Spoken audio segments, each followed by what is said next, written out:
पूर्वीच्या काळातली सून सासऱ्याच्या पुढे पदर पडू देत नव्हती. याचं एकमेव कारण होतं, सून काम करताना बजबज सासराही घरात. आपल्यापेक्षा थोडंसं काही दिसलं की त्याला लोक नाव ठेवतात, पण नाही ठेवायचं. एक सामान्य व्यक्ती भाऊ, खूप सामान्य व्यक्ती, साधी व्यक्ती, साधी काय. ती व्यक्ती नाराज होती, नाराज होऊन अंथरून केलं, पांघरून घेतलं आणि ती व्यक्ती झोपी गेली. झोपी गेली म्हणजे झोपीचं नाटक केलंय. काय त्यांचा महिमा सांगतं, झोपीचं नाटक आहे. आपण झोपी गेलेला माणूस एका हाकेत, दोन हाकेत, फार गाढ निद्रा असलं तर तिसऱ्या हाकेत उठतो. नाहीच हाक मारली तर ढकलल्यावर उठतो. पण झोपीचं सोंग केलेलं इकून ढकलल्यावर इकडे अंगाडावर पडतो, तिकून ढकलल्यावर इकडे अंगाडावर पडतो. झोपीचं सोंग केलेलं. तसं त्यानं झोपीचं सोंग घेतलेलं होतं आणि खूप प्रयत्न केला. आईनं, वडिलांनी, त्याच्या बंधूनं, त्याच्या बहिणीनं, अजून कोण भावाचं लग्न झालं असेल त्याच्या भाऊजाईनं सुद्धा विनंती केली, दादा उठा उठा, पण ते उठत नव्हतं. शेवटी हे 2-3 दिवस झालं पोरगं उठत नाही. याच्याकरता संत किती मोठे असतील याची व्याख्या सांगतोय. काय त्यांचा महिमा, किती मोठे आहेत संत, देवापेक्षा किती मोठे आहेत याची व्याख्या सांगतोय. शेवटी 2-3 दिवस त्याच्या वडिलाचा चेहरा पडलेला होता, नाराज होते. शेवटी वडील आहेत महाराज. वडील ज्यांच्याकडे कामाला होते त्या मालकानं त्यांच्याकडे पाहिलं. म्हणले, का हो तुमचा चेहरा 2 दिवसापासून नाराज आहेत? नाही मालक, मी काम कमी करतो का? नाही म्हणले, काम तर तुमचं रोजचं जसा हात आहे तसा तुम्ही करतात, फक्त मला तुमचा चेहरा प्रसन्न वाटत नाही. याचं अडचण काय? मोठी व्यक्ती ज्या वेळेला हृदयाला हात घालती का त्यावेळेला सर्वसामान्याच्या डोळ्याला पाणी येत असतं. दादा 2-3 दिवस झालं पोरगं उठत नाही झोपेतून. काय मागतंय? बोलत नाही. बळच तोंडावरलं पांघरून काढलं तर रडून रडून त्याचे डोळे लाल झालेले आहेत. उठत नाही ते. बर, मोठा माणूस त्या काळातला, भारदस्त श्रीमंत, आकड्याची काठी, कुरकुर वाजणारा बूट, गड्याच्या पाठीवर पाय देत नव्हता त्या बुटानं, असा चांगला मालक होता. चांगला होता. आणि वजनदार माणसं होती त्या काळातली. सगळी लोक वजनात राहत होती ना, आणि पुढच्याचंही वजन सांभाळत होती. त्याच्याकरता लोक त्यांचा आदर करत होते. पूर्वीच्या काळातला बापू मोठा माणूस रस्त्याने चालला की बायका पदर घेत होत्या, कारण ते चुकीचं वागत नव्हता. याच्याकरता बायका पदर घेतात. आता हे नीट वागत नाहीत, याच्याकरता ते मुद्दाम खांद्यावर टाकलेत. खांद्यावर नाही, आता आसूड टाकल्यासारख्या सोडायल्यात. आसूड कसा टाकते तसा. कारण आचारसंहिता एकानं पाळायची नसती. दोघांना प्रेम हे एक पात्री नसतं. बरं, प्रेम कधी एक पात्री नसतंय. एकानं सांभाळायचं असं नाही, प्रत्येकानं सांभाळायची असते आचारसंहिता. पूर्वीच्या काळात मोठी माणसं आचारसंहिता सांभाळीत होते म्हणून लहान माणसं जपत होते. मालकाच्या पुढे बिडी वडायचा नाद जरी असला तरी गडी ओढीत नव्हता. मालकाला माहीत होतं, हटावूनच ओळखीत होता गडी बिड्या वडीते, वट काळे पडलेले. पण मालका देखता वडीत नव्हते ना. आधा कदा मालक पुढून आला तर मांडीलाही जित होते. हो, आता जर मालकच गड्याला म्हणत असेल डबी आहे का, तर मग कोण आचारसंहिता पाळणार आहे? नियमित आचारसंहिता. पूर्वीच्या काळातली सून सासऱ्याच्या पुढे पदर पडू देत नव्हती. याचं एकमेव कारण होतं, सून काम करताना बजबज सासराही घरात फिरत नव्हता. ते त्याच्या बैठकीत बसत होता. आवाज दिल्याबरोबर चहा, दूध, कॉफी देत होती. जेवायला वाढा, आदरात. आता सासरा जर चुलीला पाय लावून शिकत असेल तर तिनं पदराला खेळा ठोकावा का? उलटी पेटलेली धुलपी याच्या तोंडात इकून हातुड्यानं हाणावून इकून काढावा. मर्यादा आहे. सासऱ्याच्या पुढून जाताना सुनानं पदर पडू द्यायचा नाही, आणि सून स्वयंपाक करत असताना सासऱ्यानं चुलीला पाय लावून शिकायचं नाही. ही ज्याची त्याची आचारसंहिता. प्रेम हे एक पात्री नसतं. दर्जा होता त्या काळात. भारदस्त माणूस रस्त्याने चाललाय, शिवाय गड्याच्या घरी चाललाय. आणि परंपरा होती, केवढा जरी श्रीमंत असेल, मुनीम जर घरी नसेल तर गड्याच्या भाकरी आणण्यासाठी मालक दुपारी जात होते. हा दर्जा होता पूर्वीच्या काळातला.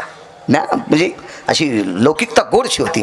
एवढा मोठा भारदस्त माणूस त्या काळातला 200-400 एकरचा मालक मंदिराला दर्शनाला जात असताना घोडीवर बसून जायचा. पण आज गड्याची तर पायी चाललाय भाऊ. आवाज दिला, अरे घरी आहेत का? शेजारची एक व्यक्ती गेली. हो, मालक आलेत. वाकत आले. बसायला पोते टाकलं. कशाच्या परिस्थित्या गोड होत्या. पोते तरी कुठे होते? जीनच्या पॅन्टीवाल्याला जरी माहीत नसेल तर आपल्या आजोबा पंजोबाला विचारा. पावसाळ्यात गड्यानं जर पोतं मागितलं तर पुन्हा पोतं वापस जाताना मालकाच्या खुंटीला अडकून जावं लागत होतं. म्हणजे पोतं पण मालक तसेच देत नव्हते, कारण मालकाकडे पण लय मोठे नव्हते. इतकी परिस्थिती नाजूक होती. आता काळ गोड आल्यामुळं काही जीनच्या पॅन्टीला वाटत असेल याच्या गोळ्या संपल्या, ते काही सांगायले असं म्हणतील. मागचा आपल्या आजोबा पंजोबाला विचारा. आणि ते सांगतील तसं वागा. माय लोकांचं रान खुरपीतीन पोराला 90,000चा मोबाईल. लाज वाटायला पाहिजे त्याला, लाज लाज. पण त्याला असली पाहिजे ना. माय दुसऱ्याचं शेत खुरपीती आणि याला जगीती ह्या सुंबळ्याला, आणि तो 90,000चा मोबाईल वापरी. तू पांचटा, तुला कोण्या नरकात टाकावं हे आम्हाला सुद्धा कळणार नाही. हरामखोरा. विठाला विठाला विठाला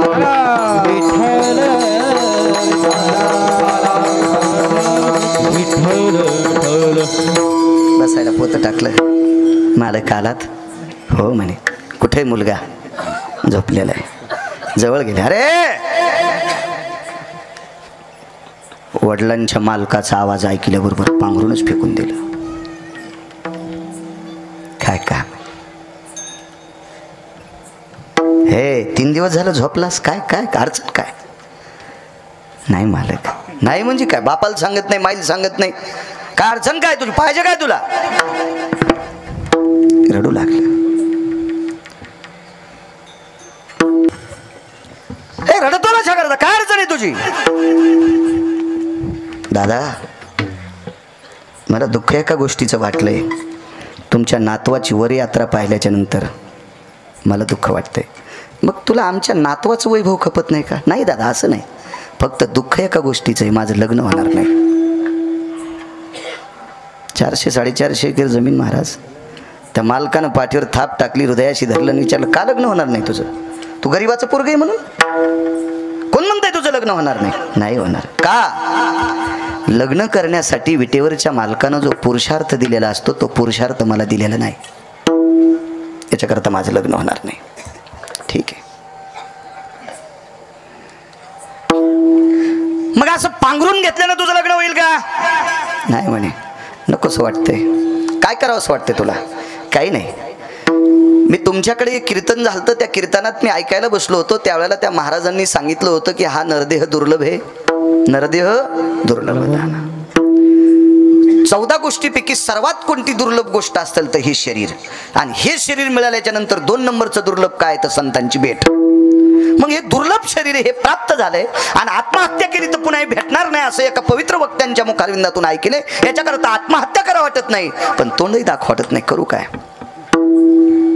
एवढ्या मोठ्या दर्जेदार व्यक्तीने विचारलं, तुला कशा करतात? दुःख नेमकं काय? काही नाही म्हणे. बघा ना किती थाटा माटात वैभवात संसार थाटतील सगळ्या गोष्टी. मला नाही थाटता येणार. म्हणलं असू दे. तुझा काही दोष आहे का? तो माझा दोष नाही, पण लोक हसतील. नाहीत हसणार. जी माणसं तुला हसतील का तीच माणसं तुझ्या नावानं भजन करतील.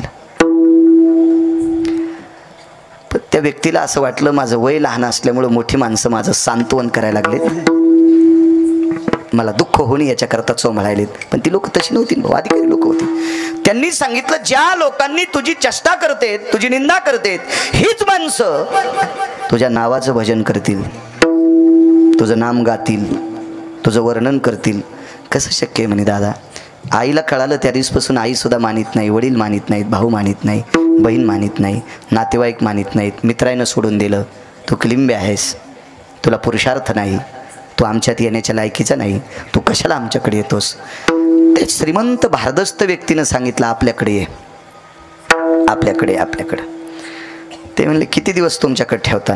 मी मरेपर्यंत माझ्याकडे ठेवील आणि मी मेल्याच्या नंतर माझ्या वंशातल्या लोकांना सांगेल, हा मरेपर्यंत याला सांभाळा, आजपासून आईबाबाकडे जायचं नाही. आणि त्या दिवशी वडील ज्यांच्याकडे काम करत होते त्या श्रीमंत भारदस्त व्यक्तीनं घरी नेलं. गळ्यात तुळशीची माळ, गोपीचंद, पंढरीची वारी करणारा महिन्याचा वारकरी महात्मा. आणि त्या वारकऱ्याने किलिंबे व्यक्ती, सोप्या भाषेत सांगतो नपुसक व्यक्ती, घरी नेली. घरी नेली. काम काय करायचं दादा तुमच्याकडे? काही काम करायचं नाही माझ्याकडे. माझ्याकडे एकच काम करायचं, मी आंघोळ करायच्या अगोदर तुझी आंघोळ झाली पाहिजे. माझी आंघोळ व्हायच्या अगोदर ताटात मंजुळा घेऊन तू पाहिजेस. माझी आंघोळ व्हायच्या अगोदर गावरान तुपातला काकडा भिजलेला तुझ्याकडे पाहिजे. आणि माझी आंघोळ व्हायच्या अगोदर तू मारुतीरायच्या मंदिरात हजर पाहिजे. माझी आंघोळ व्हायच्या अगोदर तुझं मंदिर झाडलेलं पाहिजे. माझी आंघोळ व्हायच्या अगोदर टाळ विना पकवात तू सतरंजी टाकून तिथं ठेवला पाहिजे. संपला विषय. माझी आंघोळ व्हायच्या अगोदर तू मारुतीरायला पाणी घातलं पाहिजे. एवढंच काम. याच्यानंतरचं काय काम? काहीच नाही काम, काहीच नाही. जेवायला कुठं जाऊ? मला पाठ, ताटाला पाठ, बसायला पाठ, पाठीला पाठ. लगेच पत्नीला बोलव, लक्ष्मी जी, मी 10 वाजता सकाळी जेवत असतो त्यावेळेला माझं जसं नियोजन असतंय तशा नियोजनात यालाही 3 पाट लागतील. पाठीला पाठ, बसायला पाठ आणि ताटाला पाठ. होता कोण भाऊ? नपुसक. ठीक आहे मालक. ती त्या काळातली बाई होती. आताच्या काळातली बाई असती म्हणली असती नवऱ्याच्या गोळ्या संपल्यात, याचा आकलीचा कांदा फुटलाय, काही सांगायला. ती त्या काळातली बाई होती. मानी भरताराची बोली, धन्य जगी ती माऊली. जुन्या काळातली स्त्री होती. ठीक आहे म्हणले. सावकार हा नियम वर्ष, 2 वर्ष, 3 वर्ष, 4 वर्ष, 5 वर्ष, 10 वर्ष, 22 वर्ष चालला. आणि 22 वर्षाच्या नंतर नियम बंद नाही झाला, फक्त शरीर गळालं. वारकऱ्याचं शरीर गळालं. मंदिरात जाता येत नव्हतं. सांगितलं इथून पुढचा काकडा तूच करायचा. वा. आणि मोठ्या मुलाला सांगितलं आता ही परंपरा तू सांभाळायची याच्यासोबत, आणि मी ज्या जाग्यावर जेवायला बसतो त्या जाग्यावर तू बसायचं, आणि याला बाजूला घेऊन तू जेवायला बसायचं. माईला वाटत होतं घरी यावा, जात नव्हतं. बापाला वाटत होतं घरी यावा, जात नव्हतं. भावाला वाटत होतं घरी यावा, जात नव्हतं. कारण घरी जावा अशी वागणूकच यांनी दिली नव्हती. इतका तिरस्कार केला तर रक्ताच्या नात्यातल्या लोकांनी, जावंच वाटत नव्हतं. कालांतराने ज्यांनी भजनाला लावलं ती व्यक्ती मृत्यू पावली. आता वयातली, त्याच्या वयातली काही सगळी तरुण म्हणायची आता ज्यानं परमार्थाला लावलं ते मेलं. आता याचं कसं काय होईल, याचं पुढे कसं होईल? ह्या कुटुंबातली लोक आजमावतील का, स्वीकारतील का, मान्य करतील का? काय त्यांचा महिमा सांगतोय, मान्य करतील का? व्यक्ती गेल्याच्या नंतर फारसं दुःख झालं. एका मोठ्या व्यक्तीचं वाक्य सांगतोय. त्या व्यक्तीनं मंदिरातला काकडा बंद केला. या नपुसक व्यक्तीनं मंदिरातला काकडा बंद केला आणि ज्यांना भजनाला लावले त्याला जिथं जाळले तिथं काकडा सुरू केला. मला ज्यानं परमार्थाला लावले त्याच्या समाधीपाशी काकडा. दुःख वाटायचं. ज्या व्यक्तीने आपल्याला परमार्थाला लावले ती व्यक्ती निघून गेली तरी पण लोक हसणं बंद करत नाहीत. करावं काय, एके दिवशी तोही जात राहिला. महाराज त्या कुटुंबातल्या लोकांनी अंत्यविधी केला. बाकीचे काय विधी असतील ती सर्व पार पाडले. ती व्यक्ती निघून गेली. जागा कुठे भेटली माहिती भाऊ? वैकुंठात. त्या लागी विमान पाठविले. वैकुंठात. वैकुंठात. वैकुंठात गेल्याच्या नंतर ज्या वारकऱ्याने भजनाला लावलं तो वारकरी एका खुर्चीवर बसलेला आणि दुसऱ्या खुर्चीवर ही व्यक्ती बसलेली. महाराज नपुसक क्लिंब्य बापू ती व्यक्ती त्या खुर्चीवर बसलेली. कदकदून अंतःकरण आलं.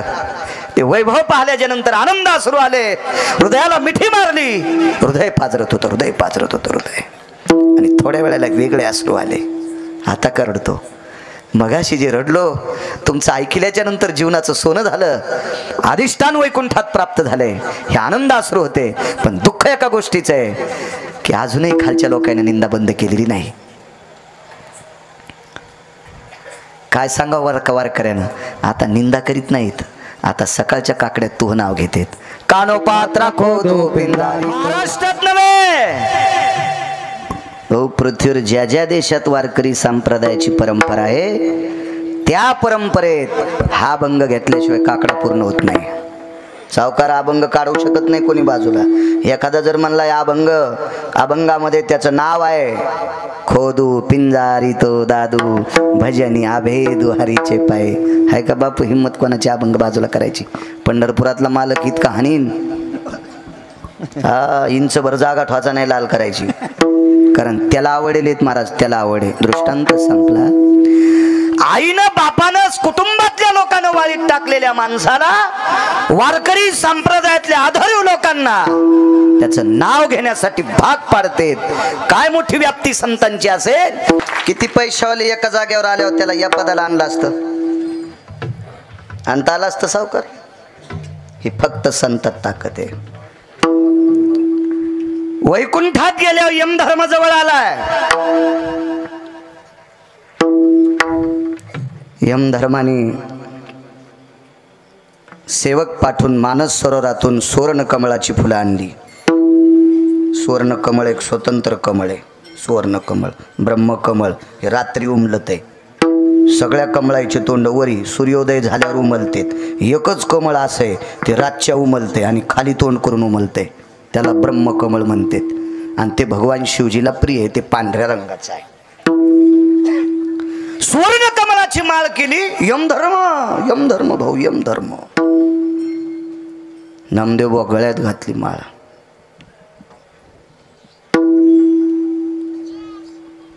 हे खुश नाही झालं ते पोरग. त्यावेळेला मुलगा नसेल ना तो, पण खुश नाही झालं बापू ते. श्रुती मातेनं प्रश्न केला, यमधर्म ठराविक लोकांना मानते वरी आल्यावर, आणि तुमच्यापैकी एक तुम्हाला मानलंय, तुम्ही प्रसन्न का नाहीत? ते म्हणे मला याचं दुःख वाटतंय, मला वैकुंठात आणले, यमधर्म माझ्या पाया मला माळ घालतोय, मला मालक का भेटत नाही?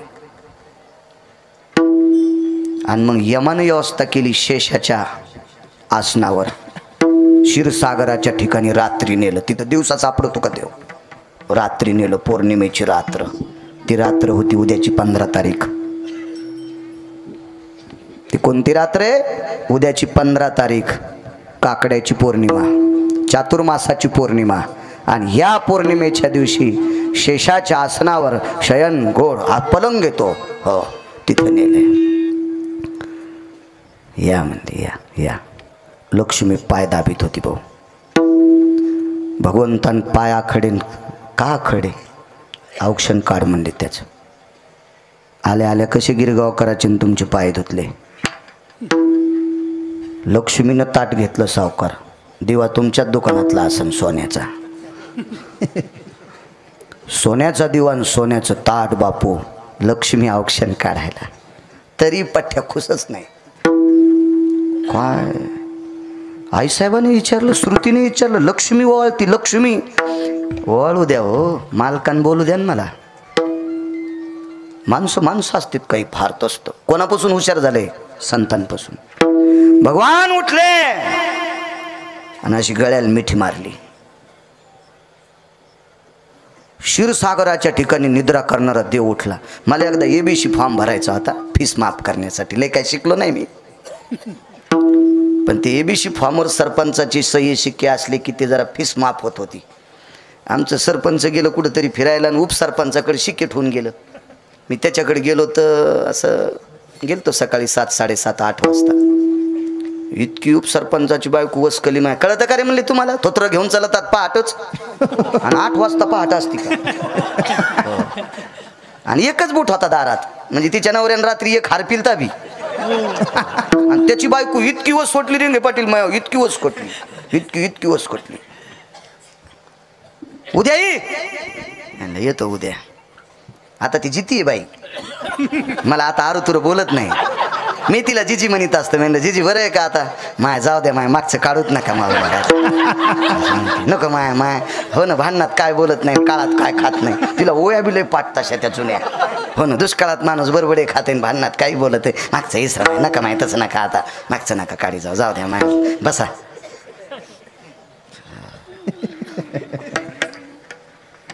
दोन 3 शेळ्या लेंड्या झाडू लागली. इतकी वसकुली भाऊ. विश्व ज्याच्या ताब्यात आहे त्याला जगाचा बाप म्हणतात. देखवी ऐकवी एक नारायण. तुमची आणि माझी दळणवळण क्रिया ज्याच्या ताब्यात आहे त्याला जगाचा कोण बोलविते. सगळी सत्ता ज्याच्या ताब्यात आहे.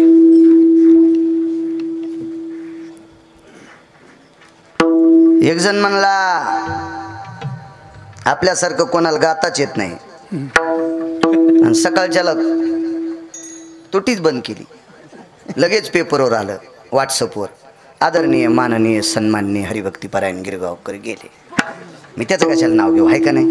आणि लगेच एक जणांनी टाकलं, गेले दिगंबर. यायला तर जमत नाही बाबा.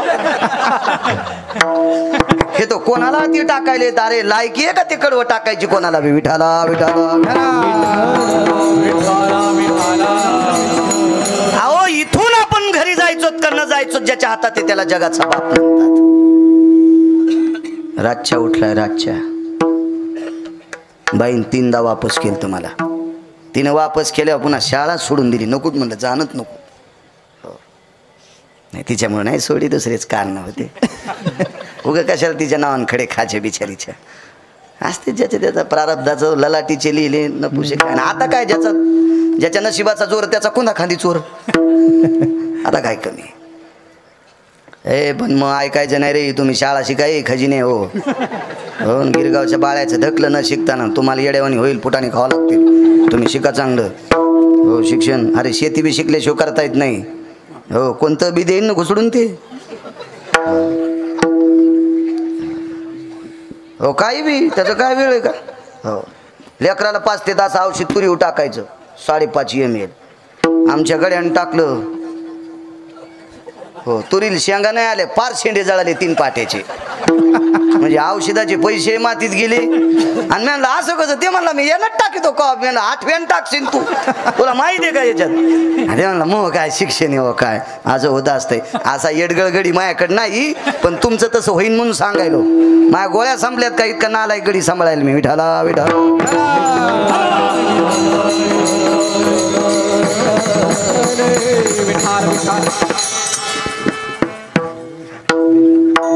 हृदयाला हृदय लावलं. देवाला इच्छालं देवा मला माय बाप किंमत देत नव्हती. मला वैकुंठात बशीलच. मला मित्र मानित नव्हते. मला यमधर्म हार घालतोय. मला सर्वसामान्य मानित नाहीत. महाराष्ट्रातले दिग्गज वारकरी माझं नाव घेतात. मला माझ्या जन्मदात्या आईनं ववाळलं नाही. मी क्लिंबे कळाल्यावर पण मला लक्ष्मी ववाळती. मला पुरुषार्थ का द्यायला नाहीस. काय बहादूर होतो पाहते. मला पुरुषार्थ का द्यायला नाही. पंढरपुरातल्या मालकानं सांगितलं मला बायोडाटा पाहिल्याशिवाय कोणाचं चांगलं करता येत नाही.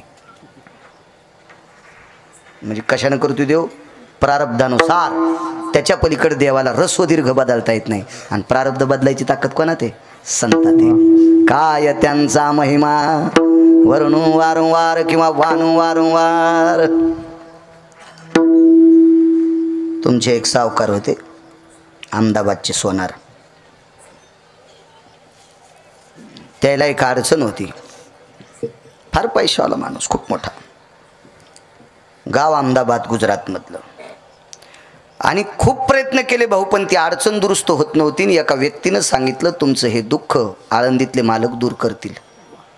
आणि ती व्यक्ती आळंदीला आली. माऊली महावैष्णव ज्ञानोबरायच्या समाधीवर डोकं ठेवलं. आपली व्यथा मांडली. पुढच्या 15 दिवसात ते दुःख निघून गेलं. आणि पुढच्या वारीला आले ते एक नारळ घेऊन आले. मोठं नारळ असं चांगलं पाण्याचं नाही भाऊ. ते नारळ शेंडी सगत होतं. त्याच्यात एक सळई घातली लोखंडाची. त्या सळईनं त्याला छिद्र पाळलं. डोळे असतात नारळाला. त्या डोळ्यावर ते फोडलं. त्याच्यात छिद्र पाळलं. ते कोरून कोरून खोबरं पाणी सगळं बाहेर काढलं. आणि त्याच्यात सावकार हिरे भरले हिरे. आणि कणिक लावली. आणि ते नारळ तुळशीच्या मंजुळाचा हार माऊली महावैष्णव ज्ञानोबरायच्या समाधीवर ठेवला. काय त्यांचा महिमा सांगतोय. साधूच्या मनात आल्यावर काय होईल. देव नाही करू शकत. देव तुमच्या प्रारब्धानुसार. त्याला त्याचं बदलता नाही आलं तर तुमचं काय. कर्मे श्रीराम. त्याला देव हा जीव दशेला आल्या. देवालाच आहे त्याचं प्रारब्ध बदलता येत नाही. प्रारब्ध बदलायची ताकद कशालाच मोजित नाही. ती फक्त संत असतात. ती संत. उलट देवावरचं दुःख दूर करण्याची ताकद त्यांच्यात आहे. एवढी मोठी शक्ती संतात आहे. आणि मग ते नारळ ठेवलं. ते अहमदाबादचे सोनार तिथंच मुक्कामाल. तुम्ही दिसल्यामुळं आठवलं त्याचं चरित्र. आणि मग संध्याकाळी ज्ञानोबराय स्वप्नात गेले. हे नारळ तुकोबरायकडे देऊन टाका नामदेव बुवा. ते सकाळी आले आणि पुजाऱ्याला म्हणले मी नारळ ठुलेल. ते म्हणले तुमचं तसंच ठुले बुवा ते देऊन टाका. ते म्हणले काय माणूस हो समाधी उठून वापस मागायला. ते म्हणलं मी कशाला वापस मागू. मालक स्वप्नात आले आणि तुकोबरायला द्यायचं सांगितलं. बापू ते नारळ आणि तुळशीच्या मंजुळाचा हार देहूला पायी पायी जाऊन त्या अहमदाबादच्या सोनारानं तुकोबरायकडे बापू ते हार आणि ते नारळ देऊन टाकलं. त्याच्यावर बीड जिल्ह्यातले एक विद्वान पंडित आचार्य शास्त्री त्या काळातले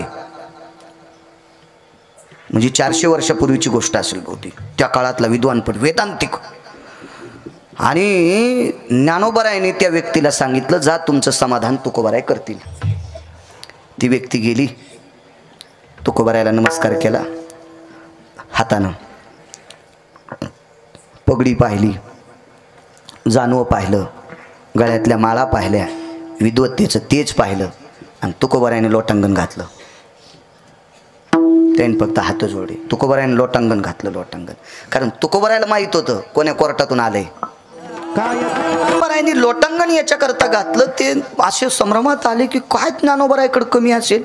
महिषी पुत्रामुख हे बोलाविले, हो, मातीची भिंत चालवायची ताकद, रेड्याच्या मुखातून वेद बोलवायची ताकद. हे मयासारखी रेडे बोलायला ती कृपा कोणाची आहे? ज्ञानोबाराय तुकोबारायचीच कृपा आहे, त्यांचीच कृपा आहे. आपण रेडीत नाहीत तर काय बापू, त्याला जर सोडलं तर आपले काय किंमत आहे भाऊ, आपल्याला काय लायकी आहे आपल्याला. आणि ज्ञानोबारायने आपल्याकडे पाठवा, ज्ञानाचे सागर, 56 भाषा आहेत त्यात. केवढे मोठे ज्ञानोबाराय ह्या व्यक्तीला पाठवले, लोटांगणच घातलं. काय काय काही नाही, असं पाहिजे. दौत घेतली, टाक घेतला, तेव्हा पेन नव्हते ना, ते दौत असायची, टाक असायचा, त्याला बोरूचा टाक म्हणायचे. फार जुनी भाषा, तुम्हाला नाही कळणार, ते फार जुने. मी बी काय लय म्हातारा नाही, पण मला जुन्याच्या संग राहायचा नाद आहे.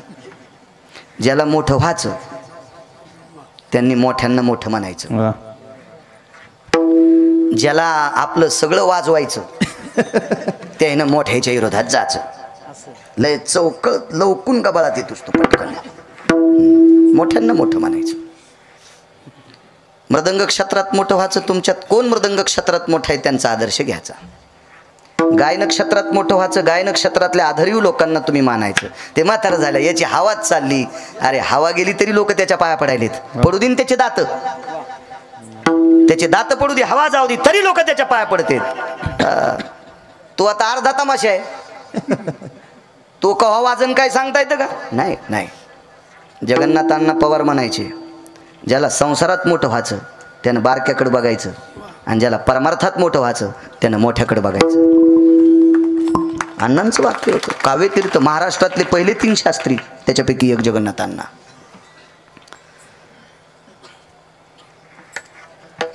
ते बोरू घेतला, अभंग लिहिले. ज्ञानोबारायच्या समाधीवरचा तुळशीच्या मंजुळाचा हार, निसर्गाची ताकद आहे का सुकायची? ज्ञानोबारायच्या समाधीवरला हार ते कसा सुकन? लसलसीत हार. आणि तो हार तुकोबारायने त्या पंडिताच्या गळ्यात घातला. भाऊ ते लिहिलेल्या अभंगाची चिठ्ठी त्याच्यावर नारळ ठेवला आणि ते देऊन टाकला. पहिली गोष्ट, चिठ्ठी वाचल्यावर प्राकृत होती. तुकोबारायचं वाक्य प्राकृत.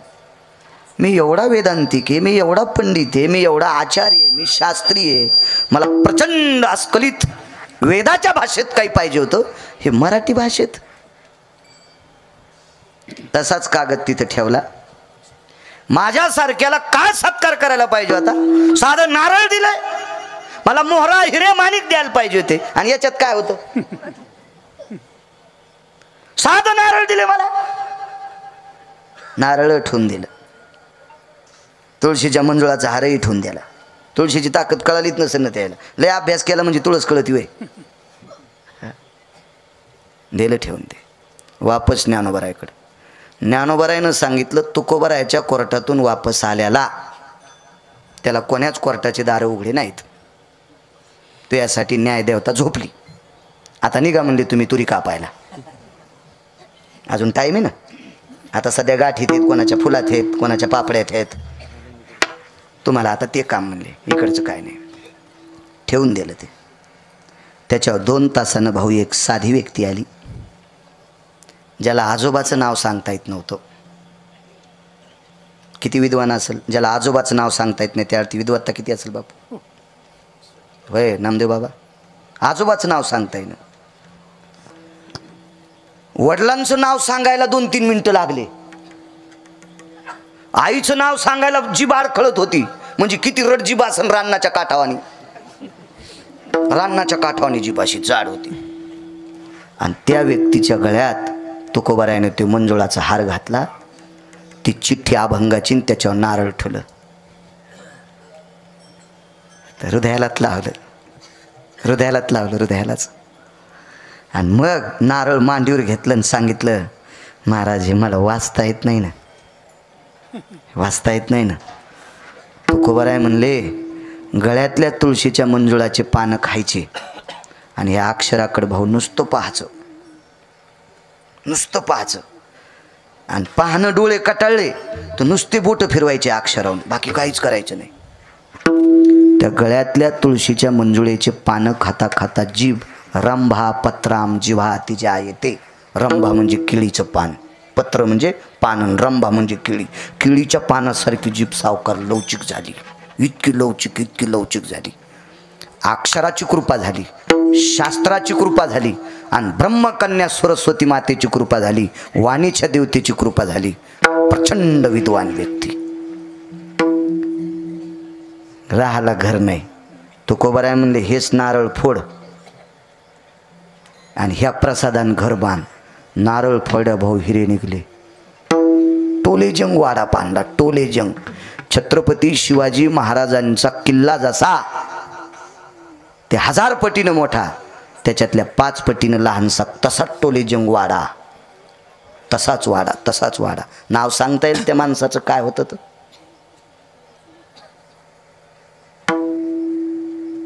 जाऊ द्या, पुन्हा कुठं परिसरात कीर्तन असल्यावर तोरक ध्यानात आणा.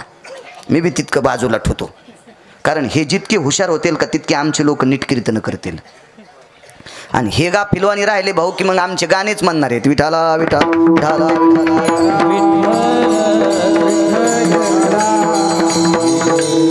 त्या व्यक्तीचं नाव होतं कोंडोजी काका.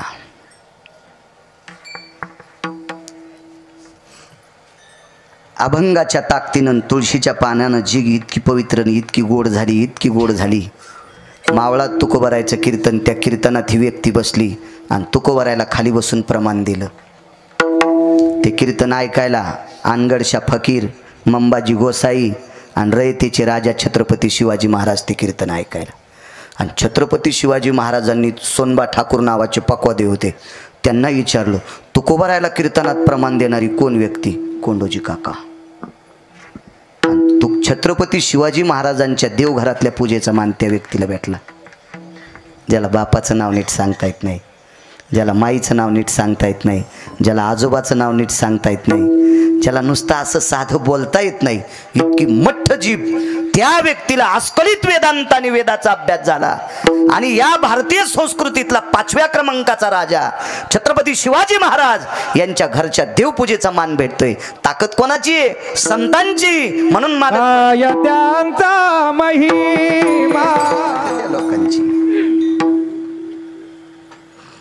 आपल्या परिसरातला एक मुद्दा सांगतो. आपण किती मोठ्या भागातली माणसं आहेत बापू, तुम्ही ऐकलं परवाला. रानोबा नावाची एक वारकरी आपल्या परभणी जिल्ह्यातले, रानोबा नावाचे वारकरी परभणी जिल्ह्यातले 90 वलांडेपर्यंत पंढरीची वारी केली. मी 2 दिवस तारीख द्यायला त्याच्यामुळे टाळत होतो. मी मागच्या वारीपासून आषाढीपासून म्हणलं आता महिन्यात 2 दिवस तिथं राहत जाऊ. आणि मग 28 दिवस लोकायचा नाही संसाराचा. हो, आणि महिन्याला 2 दिवस आपलं शुद्ध वारी करायची. तर म्हणले मग सकाळी सकाळी लवकर निघा, होतंय कीर्तन. जमला येऊ.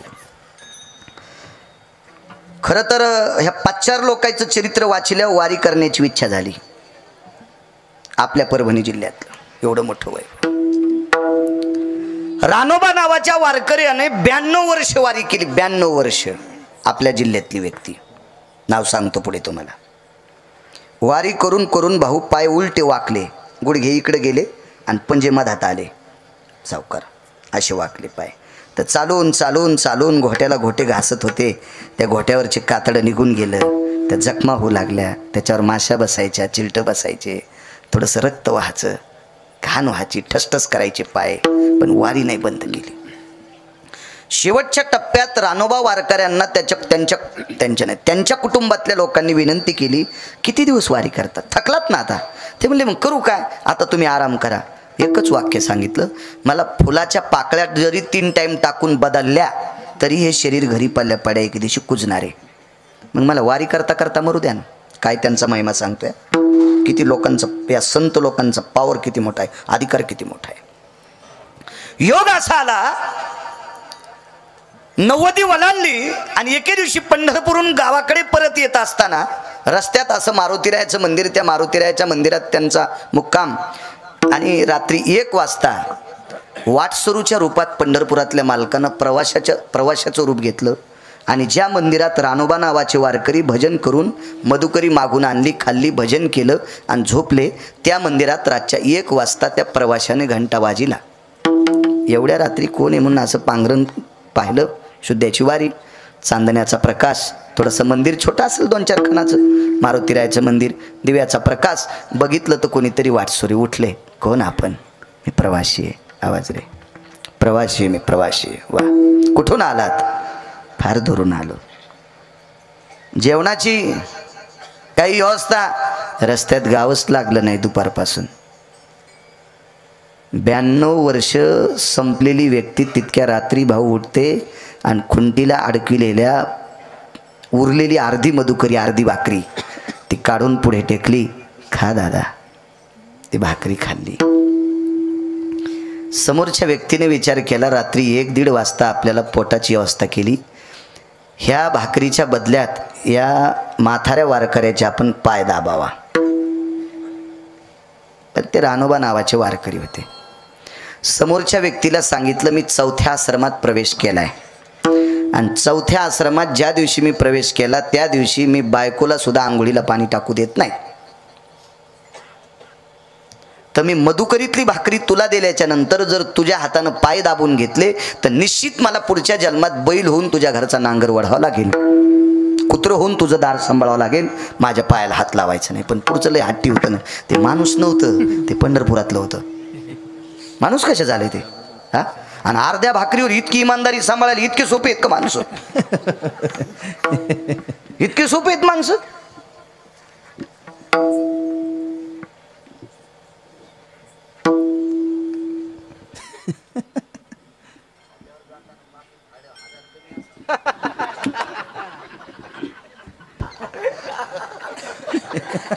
खोटं बोलतोय का?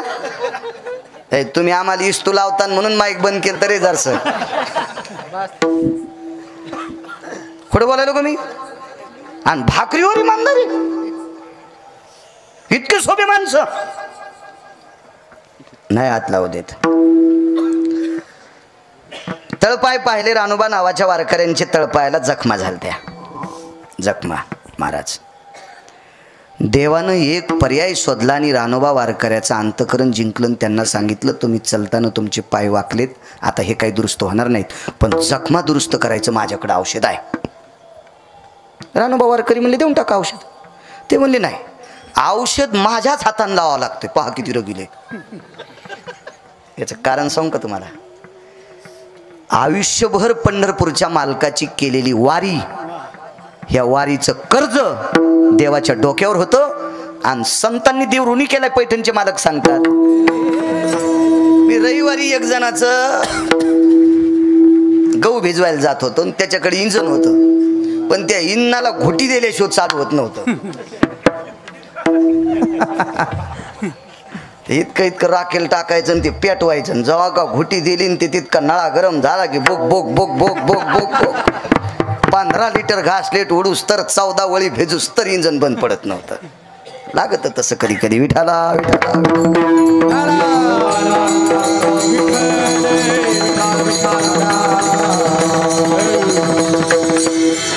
नाना प्रकारचे रूप बापू, कुठलंही रूप धरीन भाऊ ते नामदेव बुवा, आणि त्या भक्ताची सेवा करीन.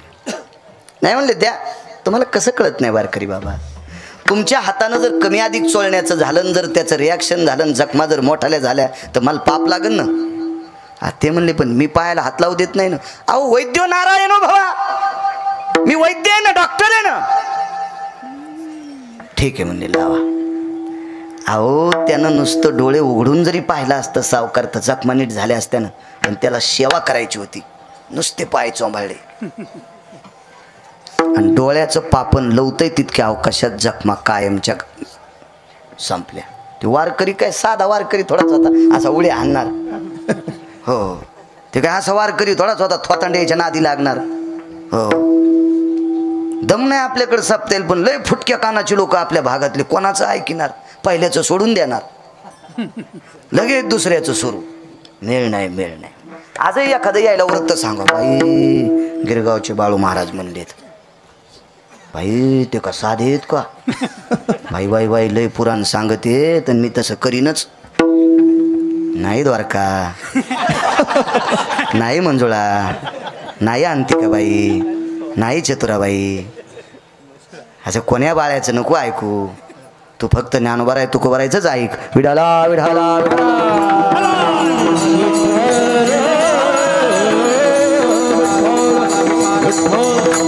काय वारकरी हातच धरला. कोण आपण? 92 वर्षाचं म्हातार. भक्तीची ताकद होती, मनगटच सोडीन. कोण?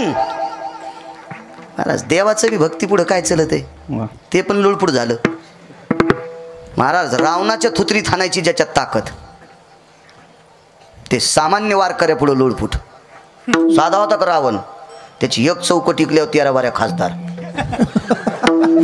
आणि कोणाची माईली त्याच्या विरोधात फॉर्म भरायला. हा 7 कोटी चौकटी होत्या, साध्या गोष्टी होत्या वय. आणि 2 वाजून 18 मिनिटाला त्यानं आपटू हाणलाय. आणि ते म्हाताऱ्याचा हात सुटणं. म्हाताऱ्यानं मनगट धरलं तर सुट छटकीताचे ना. होय भक्ती केला रवी धरा हृदय बंदी खाना धरीला आपण धरीचा. हे भक्तीनं धरता येते. ते पैशावाल्यानं आणि ताकदीवाल्यानं हे इकडे जिंका. हो देव ताकद आहे महाराज. पैशानं गिरगावचा बाळ्या सुद्धा आवताला धरतान. पैशानं गिरगावचा बाळू सुद्धा वॉचमन म्हणून नोकरीला लावतान. 2 लोकायला नाही लावता येत. पंढरपुरातला मालक आणि दक्षिणेचा मालक, ह्या 2 लोकायला कामाला फक्त एकाच लोकांनी लावलंय, ती फक्त संत आहेत. हो दक्षिणेच्या मालकाला कामाला लावायला कोणाची मायवेली? उलट तुमच्या लोकांनी सांगितलं यायला घरी न्या, मग पाहुण्या रावण्याला फुलं करतात. डॉक्टर लोकांनी सांगितलं ना आता घरी न्या, खाऊ पिऊ घाला, बबीला बोलवा, बब्याला सांगा. हो वची तुर्कस्तानात दिली, हो अंतिकी अरबस्तानात दिली, तिला फोन लावा, कुरिअर करा, आमक करा, तार पाठवा, घ्या बोलून. मग कोणी अंगूर, कोणी शेप, कोणी काही. खाय ना बाई. बाई धट होती तर वाळका आणली नाहीस. हो आणि बाईला डॉक्टरनं घरी पाठवल्यावर शेप खाऊ घालायली. टाका आता बाईच्या सरनाव. हो आमची आजी बिमार पडली, तिने आत्याला फोन केला. फोन नव्हते, निरोप पाठीला. एकीनं काम, दुसरीनं फलानं काम, दिसतीनं तिसरं काम. आणि मग आत्या टेकली भितडाला. हो आत्या नाही आजी. आत्या कशी असं होतं ते मोबाईलवर लोड येतो ना. हो आली हो आमची आत्या अशी गाडीतून उतरली की तिथूनच तिला दोघं धरायला. म्हणलं सोडा ना, ती कुठं पडत नाही काय नाही. हो अशी अशी इतकी रडायली. बापा बापा मला वाटलं आता आजी संग आत्या बी पेटवावं लागती का काय. इतकी आत्या अशी अशी अशी असं सोडून. हो मला एक जण म्हणला धरा ना. म्हणलं काय नाही धरायची, येते ती. हो सऱ्या सुनायला तिनं आहारी आणले. ही काय रडती म्हणलं अशी आत्या होती बा. दृष्टांतातली सांगायलो. इतकी नालायक आत्याचा एवढा गिरगावकर भाषा असतो का कुठं? अशा नालायक आत्याला आत्या म्हणत असतो का मी? आत्या आली. बाई माया बाईला बाळू शिरा लय आवडत होता. म्हणलं आता कलही तापती बाई. आता ओरी गेली ना आता शिरा खाती का? 8 दिवसापासून म्हणायलो आत्याला दुखायलं तर म्हणली बुचाड दाबायचं सोयाबीनचं. हो एक म्हणली पोराला पाहाली आलेत, एक म्हणली आमक आमक करायचंय. आणि आता आत्या भीतीला टेकल्यावर शिरा लय आवडत होता. घाल म्हणलं कलही तर आत्यानं खालून जायला. अशी सारे नाटक सगळे सोंगाडे. काय काय माणसं बायला. एका घरी जेवायला गेलो डॉक्टर साहेबनी. जेवायला गेलो, भजे कुरड्या पापड्या हे पद्धतशीर असं जेवायला. तर आम्हाला कोणी करतात ना, करतं कोणी बी. जेवायला केल्या मग जवळच कीर्तन होतं तर मग तिथंच बसलो. तर म्हणलं आता ह्या घरच्या लक्ष्म्या जेवा. ती एकच बायको होती त्याला. आणि बाहेरच्या 3 जणी शेजारनी बलिलेल्या, म्हणजे 4 जणींनी स्वयंपाक केला. तर म्हणलं आता ह्या जेवायला बसल्या. म्हणलं जेवा बाई. हो महाराज जेवतो. हात जोडे म्या बी म्हणलं जेव्हा आम्हाला जेव घातलं. एकीच्या ताटात भजे नव्हते भाऊ, आणि तिजीच्या ताटात डॉक्टर साहेब भजे नाही. ती यजमानाची बायको होती, म्हणजे ज्यानं जेव घातलं त्याची बायको. तर मी हळूच करून म्हणलं दादा आम्हाला लय भजे वाढे, तुमच्या मंडळीला उरले नाही. नाही म्हणे महाराज ती आता भजेच खात नाही. म्हणलं कसं काय? ती तळतानाच खाती. काय बाई म्हणलं बापा वा. म्हणलं काय माय माय म्हणलं वा वा अभंग इकडे लावायला पाहिजे हिला. काय त्यांचा माईक बा. एक घरी जेवायला गेलो आताशी कीर्तन सुरू झाले. अहो चांगलं सांगितलं असे बसले होते जसे तुरुक पिराला कापायला न्यायचे. 2 तारखेला जसं यायला कापायचे परभणीला असे बसले होते माणसं. विठाला विठाला पहिल्यावर याचं बरं आपल्याला. हा तसं बस स्टँड होकीत नाही. कसं आहे डिझेल जरी लोकांचं असलं लांबून गाडी आणतो पण बस स्टँडला नेतो. बाहेरचं डिझेल असल्यामुळे मधल्या रस्त्यानं आणत नाही गाडी. द्यायचं तेल देईल आणि भोते आला घाईला आपल्याला काय ताण घ्यायचा. काहून खराब रस्त्यानं न्यायची. जेवायला गेलो त्या का घरी आम्ही बसलो तर मग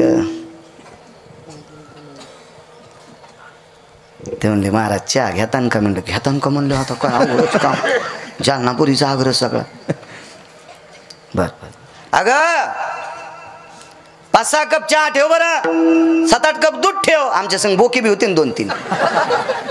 हो होते 2-3 बोके. त्याच्यात 1-2 पुन्हा कपात पेत नव्हते. मोठा तरातरान आमच्या संगच्याला मी विचारलं कपात काऊन पेत नाही. म्हणलं मी काशी झाली. ज्याच्या संग काशीला गेला त्याचे तिकटाचेच पैसे दिले नाही त्याची काशी केली आणि पुन्हा कपात चहा पेत नाही. किती रूमण्यानं हाणायला पाहिजे दात पडूच तर. काय नाटकच सगळे होय. ह्या संप्रदायात नाटक नाही चलत हो. येते नाही टाइम संपलाय बरं मगच मग वाढवायचं वय. असा मुकदम असतो वय. आगावच धंदा. जाऊ द्या आपला परिसर अण्णा नाही का आपला भाग. ह्याच मातीनं आपल्याला मोठं केलंय. आता महाराष्ट्रात फिरत असेल काय ना म्हणून तर ह्याच भाषेत कीर्तन करायलो. आज 5089 गाव झाले. आता एकदा गेलेलं गाव. ह्या गावाला फार दिवसापूर्वी आलतो मी. 15-16 वर्षापूर्वी एक कीर्तन झालं. काही ठराविक लोकांना माहीत बी नसेल ना. कुठून माहीत तर ऑटो रिक्षात आलतो त्याच्यामुळं कुठून ध्यानात. हो ना नवरी अशी भारी साडी घेऊन अशी आलेली दिसत असती. आधी काय दिसती विठाला विठाला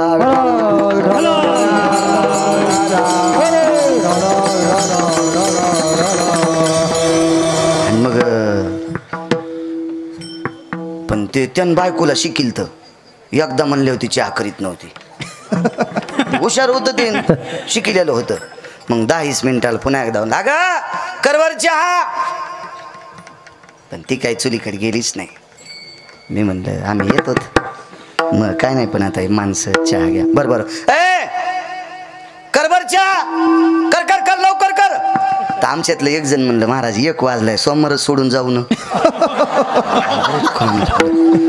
ते म्हणला हे आगाऊच काम झालं बाबा. चहा भागत होतं ते सोमवारावर गेला आता. ते म्हणलं बरं आता इतक्या गडबडीत स्वयंपाक. म्हटलं काय नाही पिठलं चपाती काय त्याला. आम्ही रानातली माणसं येतं. पिठलं चपाती लोणचं कांदा जरशी चटणी गिटणी काय असली तर आंब्याची फोडले कैऱ्या. उन्हाळ्याचे दिवस होते आणि आलीची इच्छा तर पापड तळा. हो तुम्ही घरचंच खातात त्याच्यामुळे तुम्हाला इतका अभ्यास नाही. मी रोज 2 गावचं खातो ना त्याच्यामुळं ते आम्हाला जास्त पाठ असते. ते मधात ती बायको म्हणली बाई पटकन म्हणायचं ना चहा कर चहा कर चहा कर. मी आलं जेवणावर. त्याला जाऊ दे आता बाळू महाराज आहेत. हो त्याला काय मी ऐकायलो हे ना का असं नका. हां हां खसखस पिकली तुमची. तुम्हाला वाटलं खरंच ऐकलं असेल. हो घराकडं तर नाही पाहायचा. यायला वाटलं खरंच ती बाई म्हणायली खाली. जेवायला बसलो डॉक्टर साहेब. गरम गरम चपात्या पिठलं लोणचं घाशेव चटणी होती पाट्यावरली. टिकल्यावाल्याला येत नाही. यायन केली तर मिक्सरमध्ये करते आणि गुरगुर गुरगुर गुरगुर गुर हे ती पाट्यावरली पाहिजे. हो आता काल पेरणी झाली ना हस्ता आणि चित्रा नक्षत्र याच्यात पेरणीला वड्या करीत होते. मासवड्या रश्याच्या वड्या. त्या जुन्या बायका अशा मसाला वाटायच्या. हो आमच्या पुतणीने एक दिवशी मसाला वाटला तो घंटाभर फ्रीजमध्ये हात घातले. मी म्हणलो काढणं फ्रीजमधले लय 10 आलाय. आणि कसं झालं असं म्हणलं त्या सासूनं 15 गड्याचा मसाला वाटलाय. 15 गड्याचा. हे सरी नाजूकता. जाऊ द्या. मग जेवता जेवताच मी यजमानाला म्हणलं पापड तळण पापड तर ते तिथून म्हणलं ए आमच्या देखता वजन हाणलं मला माहित होतं वजन नव्हतं. हो तुम्हाला एक सांगू का, ज्याला पाहुणे रावणे महाराज भजने घरी न्यायचे त्याच्या बायको ताब्यात पाहिजे. ज्याची बायको ऐकण्यात नाही का त्याने देवाला पण घरी नेऊ नये. हा मालकाचा एक पुरावा आहे का बापू. कर्काचे संगती धर्म तयाशीच घडे रे दयाचे स्वाधीन भाज. हा धर्म तयासीच घडे दयाचे स्वाधीन भाज. आणि भाज म्हणजे बायको. बायको. ज्याची ताब्यात स्वाधीन बायको आहे का त्याला धर्म घडतोय. हा डबल घंटी वाजल्यावर ह्यो पळतू त्यानं बाहेरच सापत्यात खावा, त्यानं घर नाही कोणाला न्यावा. हा त्यात नाही बायकोला ताब्यात लागते. हे पापड तळ ती म्हणली बाई गरम गरम चपात्या आणि ते नातन पापड कसे. अगं बरं भाज. ती म्हणली इकडे या. मी म्हणलो हानती रे बापा या आता अवघडच काम झाले आणि ती आता अग उगाच काढ म्हणले पापडाचं कुधाना आपण आणि ती आता इकडे या. ते जवळ बलिलं त्यांना काय इथं वाका. नवऱ्याला वाकिलं त्याच्या पाठीवर उभी राहिली पापडाचा डबा काढला. आमच्यातला एक जण भजने म्हणला काय त्यांचा महिमा आरम्यांना इथं नसतो लागत रे सुंबळ्या. ह्यो महिमा कुठं हे पानशेट महिमा आहे. महिमा बघा. हात धरला भाऊ हात धरला. कोण सोप्या भाषेत बोलूनही पुढचं ऐकत नव्हतं. 92 वर्षाचा वारकरी परभणी जिल्ह्यातला साहेब. हे कोण. लाल डोळे झाले. पुढच्याचा नाईलाज झाला. रूप बदललं आणि चतुर्भुज रूप घेतलं. जगाच्या मालकाचं रूप घेतलं. विटेवरच्या मालकाचं. रानोबा वारकऱ्याने हात सोडा आणि लोटांगण घातलं. देवा तू येस. हो म्हणले. कशा करता पायाला सोडलंस. रानोबा 92 वर्ष केलेल्या वारीची साधना फळाला आली आणि ते कर्ज उतरण्यासाठी तुमच्या पायाला मालिश केली. पंढरपुरातल्या मालकानं सांगितलं पायाच्या जखमा दुरुस्त केल्या डॉक्टर साहेब, वाकलेले पाय दुरुस्त करू का. रानोबा नावाच्या वारकऱ्यानं सांगितलं देवा पाय काय दुरुस्त करतो, तो माझ्याकडे पाहिलं मला 20 वर्षाचं पोरग करशील. इतकी तुझ्यात ताकद आहे. कृपा कटाक्षे एवढी ताकद तुझ्यात आहे. पण मला अवडंबर नकोय, जगिन्य नको. कोणाला वारकरी म्हणायचंय. पायाच्या जखमा दुरुस्त केल्यात, आता वारी करायला अडचण नाही. तर देवाने विचारलं पाय दुरुस्त का नकोय, वाकलेले पाय नकोय. म्हणले देवा माझे वाकलेले पाय जर तू सरळ केलेस तर आमच्या परभणी जिल्ह्यातले लोक तुझ्या दर्शनाला नाही आता माझ्याकडे गर्दी करतील. त्या वारकऱ्याचं नाव आहे रानोबा. रानोबा वारकरी वैकुंठवासी ज्ञानसूर्य रंगनाथ गुरुजी परभणीकरांचे पंजोबा.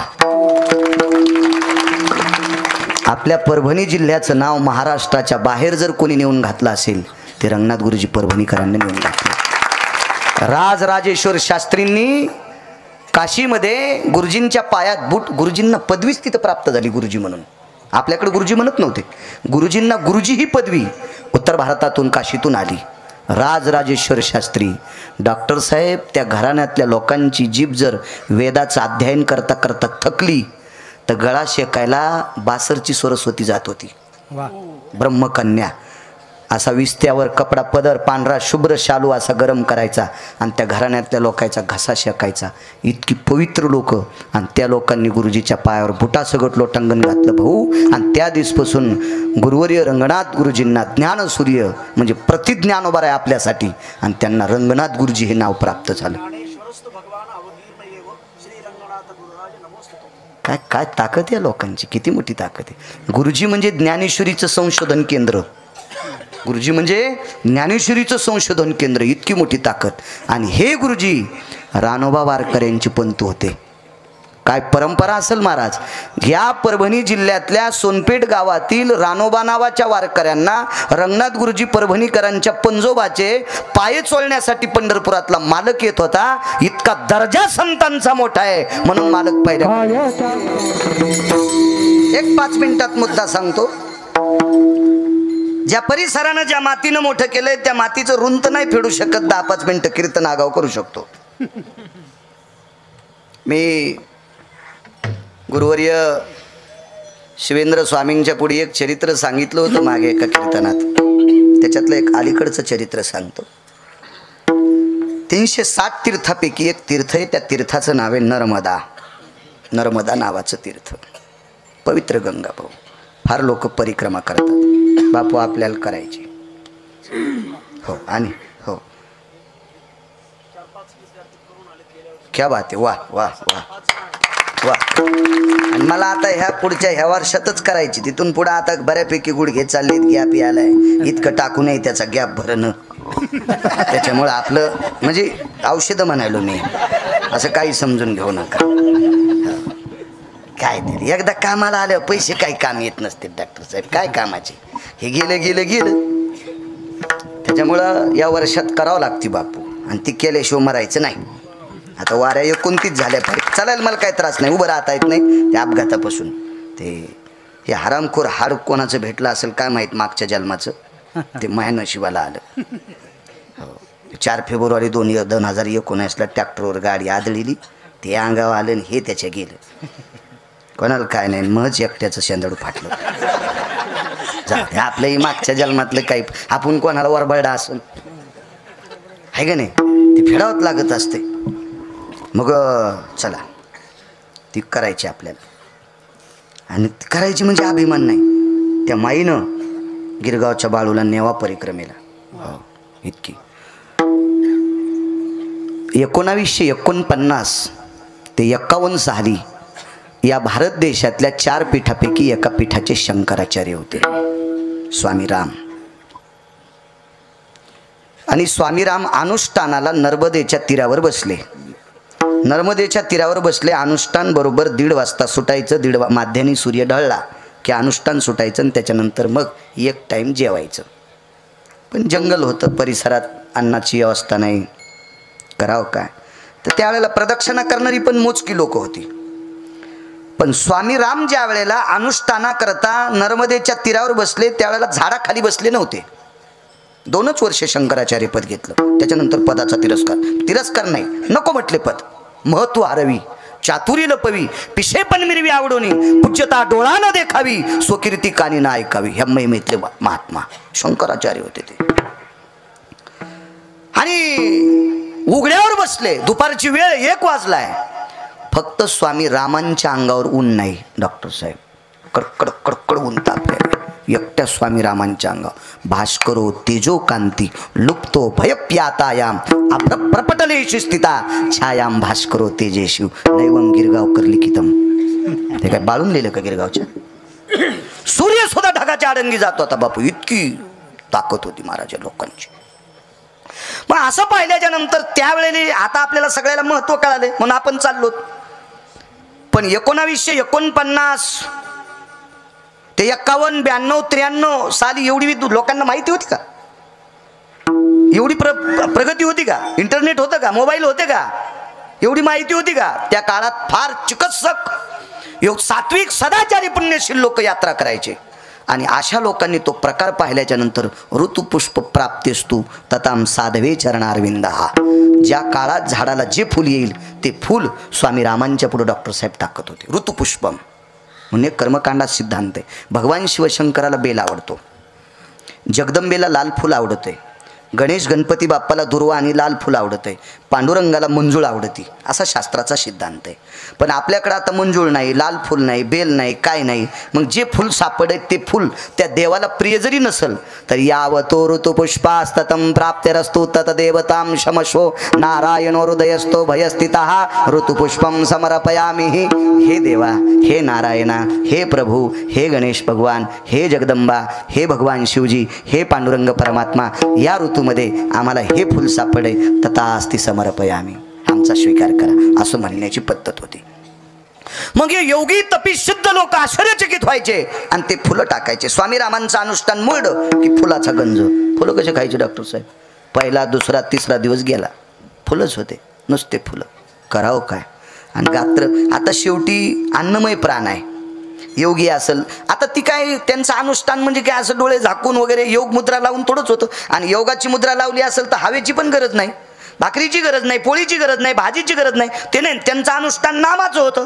नर्मदेच्या नामाचं चिंतन करायचं होतं. हर नर्मदे हर नर्मदे हर नर्मदे हर नर्मदे हर नर्मदे करायचे.